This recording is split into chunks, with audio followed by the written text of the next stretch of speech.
Well, there you go. The Pittsburgh Penguins hit the Thanksgiving break, and it really doesn't matter right now if they're in a playoff spot or not. They beat the Buffalo Sabres Wednesday here at PPG Paints Arena 3-2. The important storylines that you're going to take from Wednesday. One, Tristan Jarry, and Tristan Jarry. While I don't think a lot of people would agree with me that he stole a point or two for the Penguins, some of those saves that I think snuck past people. Late in the second period, stuffing a couple of short breakaways as the Penguins had some defensive breakdowns.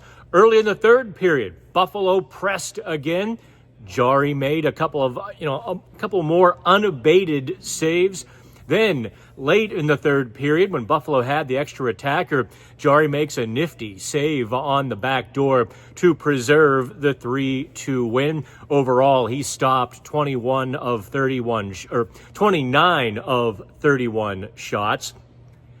The interesting thing is the Penguins were out shooting Buffalo after 30 minutes in the hockey game, like 9-4, 9-5. So, really, Buffalo had 26 shots over the final 25 to 27 minutes of the game. Yeah, the game tilted towards Buffalo's favor, and this is the kind of game the Penguins have lost this season and certainly would have lost over the last couple of years. The other storyline, dovetailing right with that, was the Penguins' response to Coach Dan Muse. Saturday, after they dominated the LA Kings but let one slip away late, Muse challenged them straight up. It's not good enough. It's not good enough. I'm not going to come in here and say, trying hard or doing good things is good enough. We need points. Well, the Penguins weren't always pretty Wednesday, but they found a way to get points. In addition to several of the big Tristan Jarry saves, Brian Rust responds to a chaotic setup 31 seconds after Buffalo ties the game 1-1 in the third period. Rust scores. I don't even know how you want to categorize that goal. Some bad goaltending from Buffalo as Ukko-Pekka Luukkonen misplays a shot, goes sneaking through the crease. His stick gets knocked out. It's just a wild scramble. Rust has one attempt blocked, two attempt blocked. Third one gets through everybody, including Luukkonen, and the Penguins have a 2-1 lead. 5 minutes later, roughly speaking, Kevin Hayes zips it over to Erik Karlsson, who does some dancing on the right wing wall. Hayes goes to the net. Beautiful pass by Erik Karlsson. Hayes just knocks it in on the back door, and the Penguins led 3-1. That stood as the game winner. If not for the response, this game goes the other way, and the Penguins really start to kick themselves. They really begin to question themselves, and I think if they lose Wednesday, the confidence would have taken a real hit. But because they responded, not just to Buffalo, but for their coach, it's going to have, I would bet anyway, it's going to have one of those rebounding, resounding residual effects. The Penguins do have some, a real compact schedule coming up. They've got Columbus on Friday and Toronto back here at PPG on Saturday. Let's talk about a couple other issues here, or things rather, from the Penguins game Wednesday. I keep wanting to say Friday because tomorrow is an off day for a lot of you, but it's a holiday. Tristan Bros, his line with Tommy Novak and Ville Koivunen really had some great moments in the second period. They were zipping around. They were moving the puck. They were spaced out, though. And that really has prevented the Penguins' third line, whether it's centered by Ben Kindle, Kevin Hayes, anybody. The Novak center Koivunen line has just not produced any results. So from this standpoint, I think Dan Muse deserves a little bit of mild criticism, certainly not any vitriol or fist-shaking sort of stuff reserved for the past coach But really, the Penguins' third line has sort of been a bit of a black hole for offense, and it's not the center. It's just the combination of the wingers who are not puck retrievers, who are, I think, at their core, softer, creative wingers, too comfortable sometimes, on the perimeter. Tristan Brose, except for his play on what became Buffalo's tying goal, 1-1, he got kind of caught by, I can't say a forechecker because he was trying to escape the zone by going around his net. He admitted he needed to play the puck quicker, get it off the glass, get it out of the zone. But he kind of got caught a little bit looking for the perfect outlet pass to spring the rush and to send the boys.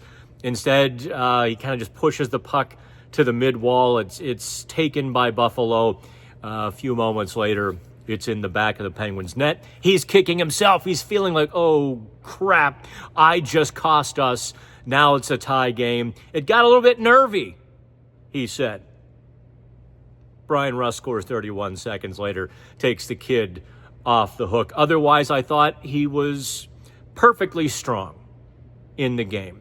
Again, the line was so spread out, though. There were times, and this isn't the way Dan Muse wants the team to play, but there were times when you'd see Brose in the center of the ice. You'd see Novak over on this wall. You'd see Koivunen on that wall. That doesn't work. So there's I think there's some construction or reconstruction that needs to be done there.